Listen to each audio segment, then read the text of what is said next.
Hello મિત્રો, નમસ્કાર.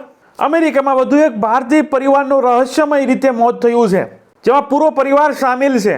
પતિ પત્ની અને સાથે જુડવા બે માસૂમ બાળકો જે માત્ર 4 વર્ષના હતા, તેના પણ મૃતદેહ મળ્યા છે. આજે 2024 ચાલી રહ્યું છે. આ પતિ પત્નીએ 2016માં બંનેએ છૂટાછેડા માટેની અરજી છે 2016માં કરી હતી. એ અરજી બાદ આ બંનેને સંતાન થાય છે, એ બી જુડવા. અને આજે 2024માં એટલે કે 8 વર્ષ બાદ આ પરિવારના રહસ્યમય બોડી મળે છે, મૃતદેહ મળે છે. તો અમેરિકામાં મૂળ ભારતીય પરિવાર સાથે શું બન્યું?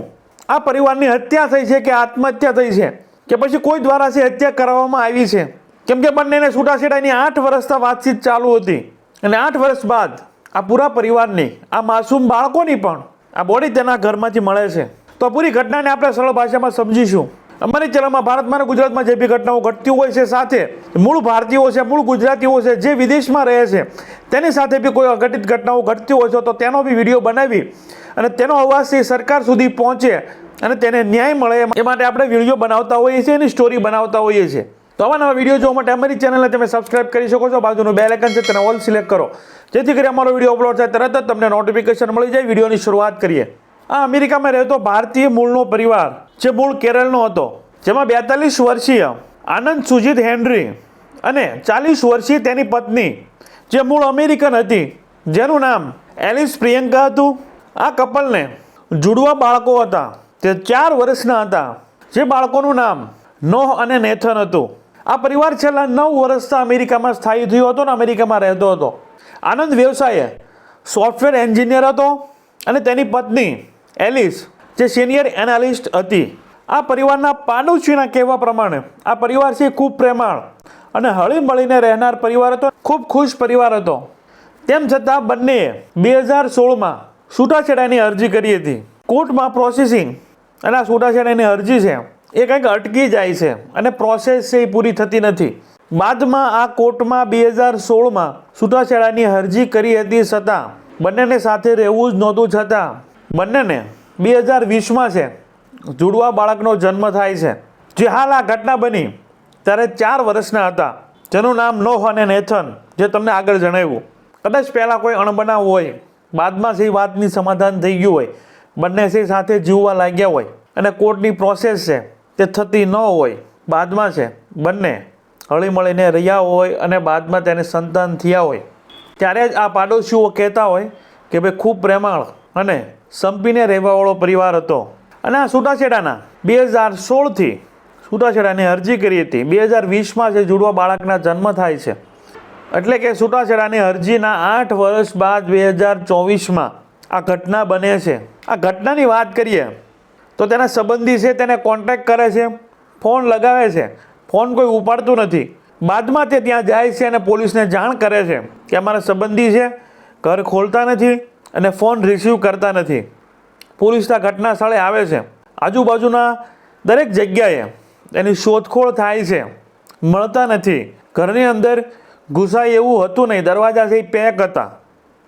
બાદમાં છે ઘરની આસપાસ એ શોધખોળ ચાલી રહી હતી અને ઘરની અંદરની બારી છે એ ખુલ્લી દેખાય છે અને પોલીસ અધિકારીઓ ત્યાંથી પ્રવેશે છે. અને પોલીસ અધિકારીઓ ત્યાં પ્રવેશી અને જે કંઈ જોવે છે, એક સાથે 4 ડેડ બોડીઓ, જેમાં આનંદ અને એલિસ બંનેની બાથરૂમમાં ડેડ બોડી પડી હતી, મૃતદેહ પડ્યા હતા. જેની બાજુમાં એક ગન પણ હતી. તેના શરીર ઉપર બંદૂકની ગોળી વાગ્યાના નિશાન પણ હતા. બાળકોના મૃતદેહ, નાના નાના 4 વર્ષના માસૂમ બાળકોની બોડી તે કપલના બેડરૂમમાં. તે બાળકોના શરીર ઉપર કોઈ પણ નિશાન નથી. એ કપલના શરીર ઉપર તો ગોળીઓના નિશાન પણ હતા. કદાચ પોલીસની તપાસમાં એવું પ્રાથમિક તારણ છે કે બાળકો એ ગૂંગણાઈથી મર્યા હોય અથવા છે એ મારવામાં આવ્યા હોય. પોલીસ તપાસમાં હજુ આ ઘટના છે રહસ્યમય મોત છે. આ ઘટનાને હત્યા ગણવી કે પછી આત્મહત્યા ગણવી એ હજુ તપાસ બાદ ખુલશે. કેમ કે આ બંને કપલની બોડી બાથરૂમમાંથી મળે છે અને બંને બાળકોની બેડરૂમમાંથી મળે છે. ઘર છે એ પૂરેપૂરું પેક હતું. કદાચ બંને વચ્ચે કોઈ અણબનાવ હોય તો છે હત્યા હોઈ શકે, પણ તો બારી શા માટે ખુલ્લી હોઈ શકે? કોઈએ હત્યા કરી હોઈ શકે એવી શંકા પણ છે. કાં તો બંનેને છે એ છૂટાછેડાની અરજી છે 2016માં આપેલી હતી અને છૂટાછેડા થતા ન હતા તો કોઈને સુપારી આપીને કરાવરાયું પણ હોઈ શકે. કેમ કે તેની પત્ની છે અમેરિકન મૂળની છે, આનંદ છે એ કેરળનો છે, મૂળ ભારતીય છે. બારી ખુલ્લી છે એના માટે હત્યા પણ આ કારણ હોઈ શકે.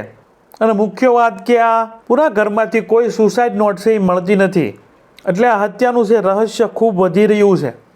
રેકોર્ડ પ્રમાણે આ કપલે 2020માં એ મકાન લીધું હતું 2.1 મિલિયનમાં. ખૂબ સુખી સંપન્ન પરિવાર હતો અને જે વિસ્તારમાં રહેતા હતા એ વિસ્તાર પણ ખૂબ સેફ્ટીવાળો વિસ્તાર હતો, એટલે ત્યાં કદાચ હત્યાની ઘટનાઓ છે ખૂબ ઓછી બનતી હોય છે. પરંતુ હવે હત્યા કે પછી આત્મહત્યા ઉપરનો પડદો ત્યારે જ હટશે જ્યારે જે પોલીસ તપાસ થશે, બાદમાં કંઈક કારણ આવશે. હાલ તો રહસ્યમય મોત છે એ પોલીસ કહી રહ્યું છે. કોઈ પુરાવા હત્યાના કે કોઈ પુરાવા આત્મહત્યાના હજુ શંકાસ્પદ છે. પૂરી તપાસ થશે ત્યારે જ આ ભારતીય મૂળના એકી સાથે 4 લોકોના જે મોત થયા છે તેનું કારણ જાણી શકાશે. અને હમણાં અમેરિકામાં ભારતીયો ઉપર ખૂબ હુમલાઓ વધી રહ્યા છે. છેલ્લા 1 મહિનામાં છે 4 થી 5 ઘટનાઓ ઘટી છે, જે આપણે આગળ વિડીયોમાં બી જણાવ્યું છે. ભારતીયોને ખૂબ ટાર્ગેટ કરવામાં આવી રહ્યા છે. આની નોંધ છે એ સરકારને લેવી જોઈએ. હજુ આજે હું વિડીયો શૂટ કરું છું તે જ દિવસે અમેરિકામાં છે એક ગોળીબાર થાય છે, 20થી વધુ લોકો ઘાયલ થાય છે, એક વ્યક્તિનું મોત થાય છે. કોઈ રેલી હતી અને રેલીમાં અંધાધૂંધ ફાયરિંગ થાય છે. અમેરિકામાં માત્ર 33 કરોડની વસ્તી છે અને 40 કરોડ હથિયાર છે પબ્લિકની પાસે. તો હાલતા ને ચાલતા ત્યાંથી ફાયરિંગ થતું હોય છે. ભારતમાં તો હથિયાર મેળવવું ખૂબ પ્રોસેસ લાંબી થઈ જતી છે, ખૂબ તપાસ થતી હોય છે. જો જરૂર હોય એને સ્વ બચાવ માટે રાખવા માંગતા હોય તો છે હથિયાર છે એને આપવું પડતું હોય છે, પણ ખૂબ મોટી લાંબી પ્રોસેસમાંથી એને ગુજરવું પડતું હોય છે. સ્થાનિક પોલીસ પણ ખૂબ છે એ તપાસ કરતી હોય છે અને કદાચ એમાંથી એક પણ ગોળી ગુમ હોય તો તેનો હિસાબ પણ તેને આપવો પડતો હોય છે કે એ તમે ગનનો છે બીજે ક્યાંય યુઝ નથી કરી શકતા. પ્રાણીઓના શિકારમાં કે કોઈ બી જગ્યાએ ઇલેક્શન આવે ત્યારે છે એ જમા કરવાના હોય છે દરેક હથિયારો.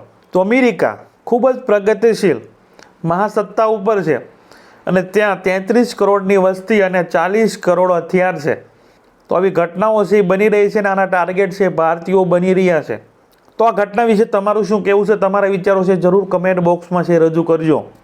વિદેશની ધરતીઓ પર ખૂબ ભારતીયો મોતને ભેટી રહ્યા છે અને રહસ્યમય જ મોત થાય છે.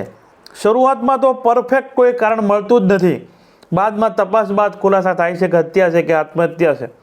આ ઘટના વિશે તમારું શું કહેવું છે? શા માટે અમેરિકામાં કે વિદેશની ધરતીઓ ઉપર ભારતીયો ઉપર હુમલાઓ વધી રહ્યા છે? તમારા વિચારો છે જરૂર કમેન્ટ બોક્સમાં છે રજૂ કરજો. અમારી ચેનલમાં ભારતમાં અને ગુજરાતમાં જે બી ઘટનાઓ ઘટતી હોય છે તેના સરળ ભાષામાં સમજાવતા હોઈએ છીએ. આવા નવા વિડીયો જોવા માટે અમારી ચેનલને તમે સબસ્ક્રાઇબ કરી શકો છો. બાજુનું બેલ આઇકન છે તેને ઓલ સિલેક્ટ કરો, જેથી કરી અમારો વિડીયો અપલોડ થાય તરત જ તમને નોટિફિકેશન મળી જાય. Thank you. નેક્સ્ટ વિડીયોમાં મળીએ.